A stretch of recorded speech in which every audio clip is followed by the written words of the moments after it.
A Páscoa apresenta, no entanto, duas coisas vazias, mas ambas cheias de promessas.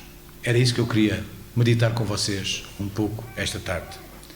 E a primeira coisa vazia que a Páscoa nos apresenta é a cruz. A cruz onde Cristo morreu está vazia, mas cheia de promessas. Abram as vossas Bíblias, por favor, para ler um texto em Lucas capítulo 23. Lucas capítulo 23. E vamos ler desde os versículos 50 até ao 53. Evangelho de Lucas, capítulo 53, versos 50 até 53, diz assim. Lucas 23. Lucas 23, peço desculpa. Também não podia ser 53 porque não tem. E diz assim: E eis que um homem de nome José, senador, homem de bem e justo, porque não tinha consentido no conselho e nos atos dos outros, natural de Arimateia, cidade dos judeus, e que também esperava o reino de Deus, este, chegando a Pilatos, pediu o corpo de Jesus, e havendo-o tirado, envolveu-o num lençol e pô-lo num sepulcro escavado numa penha, onde ninguém ainda havia sido posto. A cruz onde o Senhor Jesus Cristo foi crucificado ficou vazia. Este homem, José de Arimateia, foi ter com Pilatos e pediu o corpo de Jesus. Agora, deixem-me dizer-vos uma coisa. Naquele tempo, os romanos, quando crucificavam alguém, fosse num lugar mais alto, como era o Monte do Calvário, à saída de Jerusalém, ou fosse à beira do caminho, como eles costumavam fazer nos vários caminhos, nas diversas vias que levavam, por exemplo, à cidade de Roma. Quando eles crucificavam algum malfeitor, um assassino, um revoltoso contra o Império Romano, eles crucificavam-no, ele morria na cruz, e sabem uma coisa? Eles deixavam-no lá ficar. As aves do céu iriam comer a sua carne, o seu corpo iria apodrecer e iria ficar ali exposto.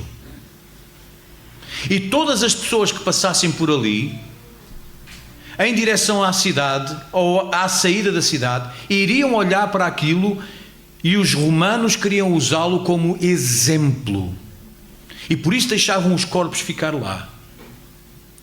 Exemplo para que todas as outras pessoas soubessem qual era o destino daqueles que desafiavam o poder e a autoridade do Império Romano. Nós não temos nenhum relato em relação a isso, mas muito provavelmente os dois malfeitores que foram crucificados com o Senhor Jesus ficaram lá. Eles ficaram lá, os seus corpos ficaram lá para serem vistos pelos outros.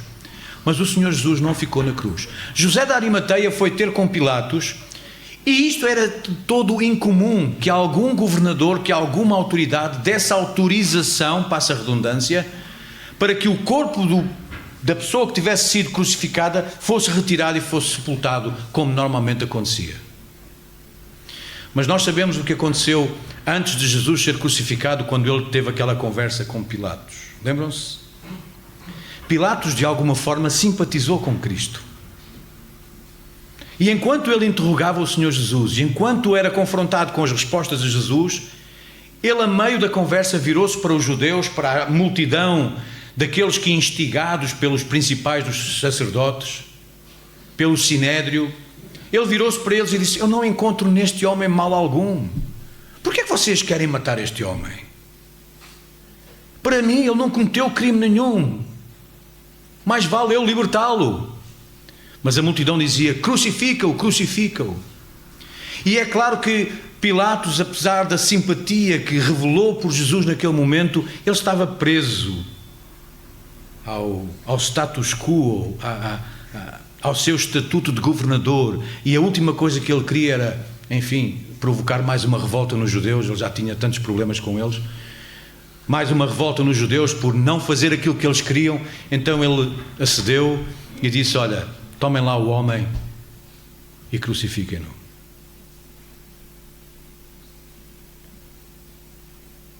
talvez por causa da sua simpatia naquele momento, quando José da Arimateia foi ter com ele e diz: entrega-me o corpo de Jesus, para nós tratarmos dele e o sepultarmos. Numa sepultura que eu comprei, provavelmente era para a família dele, nunca foi usada, eu quero colocá-lo lá. E estranhamente, mas dentro dos planos que Deus preparou desde o início, Pilatos disse: ok, podem tirá-lo da cruz e levá-lo para o sepulcro. E por isso a cruz ficou vazia. Nós de alguma forma veneramos a cruz, não adoramos a cruz. E é por isso que em muitas igrejas, inclusivamente esta, a cruz é o símbolo de Cristo. A cruz é o símbolo do cristianismo. A cruz é o símbolo da nossa salvação. Nós veneramos a cruz, não no sentido de adorarmos a cruz, mas sabemos que é o símbolo da nossa salvação. E é uma cruz vazia, é uma cruz, não é um crucifixo. Porquê? Porque Cristo já não está lá. Cristo não ficou lá porque o seu corpo não podia ser sujeito à corrupção. O seu corpo não podia ser, nem podia ter, enquanto esteve na cruz, nenhum osso quebrado, como acontecia normalmente para provocar a morte mais rápida dos crucificados. Jesus não podia de maneira nenhuma ficar na cruz. Deus, o Pai, a última coisa que queria para cada um de nós, ou para a humanidade, era que a imagem que tivéssemos da sua paixão, da paixão do seu Filho amado, fosse Ele morto na cruz. Jesus de facto morreu na cruz, e graças a Deus por isso, porque isso é a nossa salvação. Mas Ele não ficou lá. Porque sabem, se Ele tivesse ficado lá e permanecido lá e continuasse lá semanas e semanas e meses, nós estaríamos a venerar, a adorar um Deus morto. E não é isso que fazemos. Eu estava a ler um comentário num devocional sobre Páscoa, em que quem escrevia dizia que conheceu um pastor evangélico que há alguns anos atrás foi a Jerusalém para visitar os lugares sagrados e lá numa das suas visitas ele cruzou-se e foi pelo bairro muçulmano e foi tomar lá um chá num lugar e meteu conversa em inglês lá com um muçulmano. E ele identificou-se, era pastor evangélico, etc, etc. E o muçulmano perguntou: bom, olha, eu não percebo toda a vossa dinâmica e as vossas convicções. Nós, pelo menos os muçulmanos, sabemos que quando vamos a Meca, temos lá um sepulcro, o Maomé. Nós sabemos que ele existiu, que ele está lá, e nós vemos. E por isso nos dá a garantia de que... E o pastor disse: pois é exatamente essa a diferença entre vocês e nós. É que aquele que nós adoramos, ele não viveu e morreu e ponto. Ele viveu, morreu, mas ressuscitou. Ele está vivo. Vocês vão lá para ver alguém morto. Nós não, nós vimos aqui apenas para adorar alguém vivo. Por isso Deus não queria que a última imagem que nós tivéssemos da paixão de Cristo fosse Ele permanecendo na cruz. E por isso a cruz está vazia, cheia de promessas. Se não, vejam alguns textos que eu gostava de partilhar com vocês.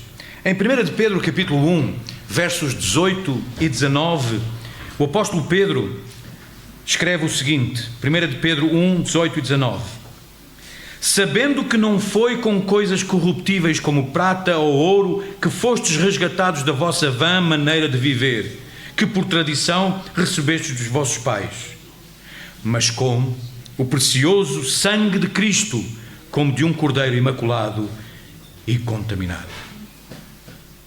Foi através do sangue do Senhor Jesus Cristo, derramado naquela cruz que está vazia. Foi através desse sangue, daquilo que a cruz representa, que nós fomos redimidos, que os nossos pecados foram perdoados e lavados.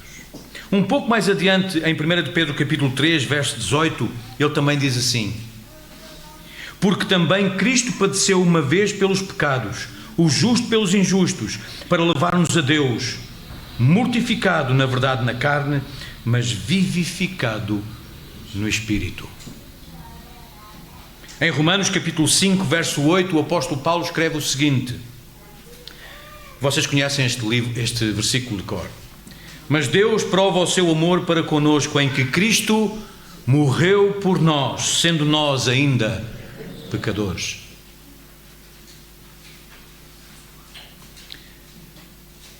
Colossenses capítulo 2, versículos 13 e 14. E eu devo confessar que esta é uma das minhas passagens favoritas em todo o Novo Testamento. Colossenses capítulo 2, versículos 13 e 14. E Paulo escreve assim: e quando vós estáveis mortos nos pecados e na incircuncisão da vossa carne, vos vivificou juntamente com ele, perdoando-vos todas as ofensas, havendo riscado a cédula que era contra nós nas suas ordenanças, a qual de alguma maneira nos era contrária, e a tirou do meio de nós, cravando-a na cruz. Eu gostava de ser o mais imaginário possível aqui. E isso é o que faz com que esta seja uma das minhas passagens favoritas. Sabem, eu ainda sou do tempo, vejam quanto eu sou velho, eu ainda sou do tempo em que a minha mãe, antes de haverem eu ainda sou do tempo em que não havia supermercados. Sabem qual foi o primeiro supermercado que abriu em Portugal? Chamava-se Pão de Açúcar. E era em Almada, mais propriamente na Cova da Piedade.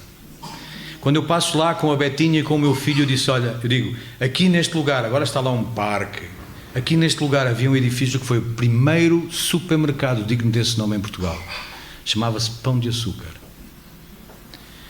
Mas no resto dos lugares, onde é que nós nos abastecíamos? Nas mercearias do costume, não eram as lojas de família. E eu ainda sou do tempo em que a minha mãe dizia: Duarte, vai ali à mercearia do senhor não sei quantos e traz 1 quilo de arroz, traz 1 quilo de açúcar, e não havia nada embalado, era tudo... vocês ainda são desse tempo. Também desse tempo, sabem o que acontecia? As pessoas não tinham o dinheiro que nós temos hoje. A féria recebia-se no final do mês e era tudo contadinho. Naquela altura as famílias eram por natureza maiores do que são agora. Nós éramos 5 filhos. E então quando eu ia lá, a minha mãe dizia: olha, diz lá ao senhor não sei quantos para meter no livro. E então eu chegava lá, levava um papelinho assim: olha, eu quero isto, quero aquilo, quero aquilo. Ele servia aquilo tudo, metíamos no saco, e ele dizia: pronto, olha, diz à tua mãe que foi X, está aqui no livro. E aquele era um livro tipo deve haver, não é? Um livro de crédito e de débito. E quando o meu pai recebia a féria e a entregava à minha mãe, lá ia ela, às vezes eu ia com ele, alguns dos meus irmãos também, não fosse a gente ter a sorte de ficar com chupa-chupa ou qualquer coisa assim do género, não é? Havia sempre mais dinheiro naquela altura, e ela ia lá e então acertava as contas. E naquela altura então o que é que a pessoa fazia? Agarrava naquele livro e riscava. Por vezes acontecia que a conta era maior do que aquilo que nós esperávamos e o dinheiro que levávamos para pagar não chegava para liquidar tudo, então ainda ficava um bocadinho. Algum peso saía dos ombros, mas ainda havia ali alguma coisa. Quem viveu esta situação sabe quão dramático muitas vezes era ter que dizer à pessoa a quem devemos que não temos o dinheiro todo para pagar. O peso da dívida. A responsabilidade da dívida. O apóstolo Paulo está aqui a usar a mesma imagem. Havia uma cédula que todos nós tínhamos, onde acima de tudo o que estava escrito era o nosso pecado, a nossa dívida, a nossa iniquidade para com o Senhor.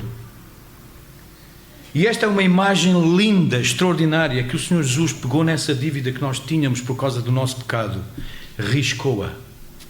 Não foi com tinta, foi com sangue. Riscou-a, agarrou nessa cédula, a cédula de cada um de vocês, aqueles que já confiam no Senhor. como Senhor e Salvador, agarrou nela e colocou-a na cruz. A cruz pode estar vazia, porque o Senhor Jesus não está lá, mas ela está cheia, sabem do quê? Da minha cédula, das vossas cédulas, que de alguma forma nos condenavam e que não condenam mais, porque ficaram aos pés da cruz. E esta é a grande promessa de uma cruz vazia. Mas não é só a cruz vazia que nós celebramos na Páscoa, é também o túmulo vazio. Em Lucas capítulo 24, versículos 1 a 12, lemos o seguinte. Lucas 24, 1 a 12. E no primeiro dia da semana, muito de madrugada, foram elas ao sepulcro, levando as especiarias que tinham preparado. E acharam a pedra do sepulcro removida. E entrando não acharam o corpo do Senhor Jesus. E aconteceu que, estando elas perplexas a esse respeito, eis que pararam junto delas 2 varões com vestes resplandecentes. E estando elas muito atemorizadas e abaixando o rosto para o chão, eles lhe disseram: por que buscais o vivente entre os mortos? Não está aqui, mas ressuscitou. Lembrai-vos como vos falou quando ainda estava na Galileia, dizendo: convém que o Filho do Homem seja entregue nas mãos dos homens pecadores e seja crucificado, e ao terceiro dia ressuscite. E lembraram-se das suas palavras. E voltando do sepulcro anunciaram todas estas coisas aos 11 e a todos os demais. E eram Maria Madalena e Joana e Maria, mãe de Tiago, e as outras que com elas estavam, as que diziam estas coisas aos apóstolos. E as suas palavras lhes pareciam como desvario e não as creram. Pedro, porém, levantando-se, correu ao sepulcro e, abaixando-se, viu só os lençóis ali postos e retirou-se, admirando consigo aquele caso. O túmulo ficou vazio. Nós podemos dizer que a morte pela qual Jesus teve que passar por causa dos nossos pecados, ela não tinha poder para o reter no sepulcro. Deus, em Cristo Jesus, que é o Senhor da vida, que é o Senhor da morte, que é eterno, Ele não podia ser contado pela linha do tempo que muitas vezes é contada para nós. Ele não podia, o Senhor da vida e da morte, Ele não podia ser sepultado e ficar ali para sempre. A morte não teve lugar na história do Senhor Jesus, no sentido de o manter, o preservar e ficar com Ele.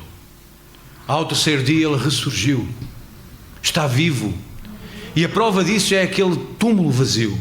Não sei se é propriamente o túmulo que hoje é visitado lá em Jerusalém, mas o túmulo está vazio. E houve estas mulheres, houve tanta gente que viu o Senhor Jesus e pôde provar que Ele não está morto, que Ele está vivo.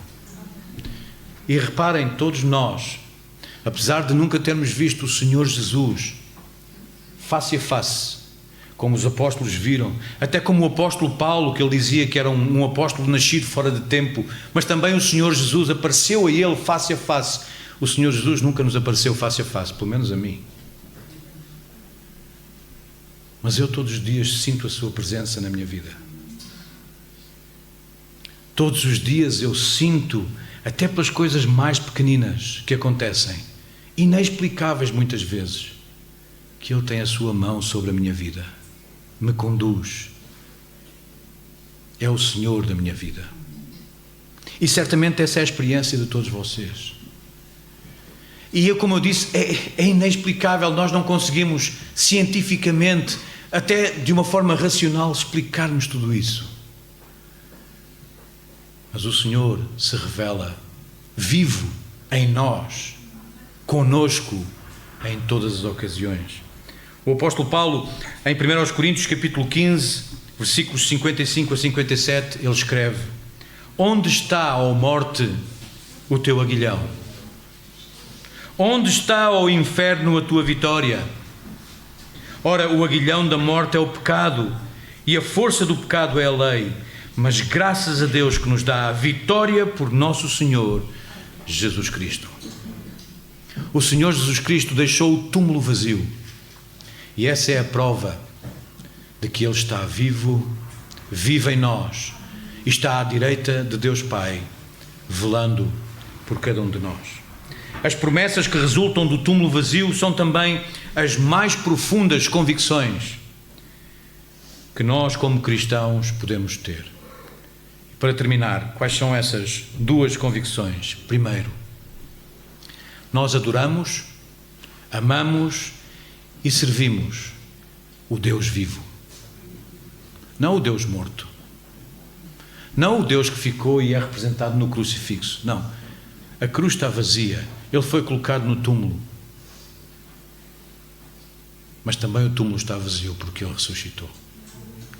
Em 1 Coríntios capítulo 15, numa das poucas vezes em que nós podemos ver o Evangelho condensado em sumário, o apóstolo Paulo diz: porque eu, ao Coríntios, vos entreguei a mesma coisa, a mesma coisa que recebi.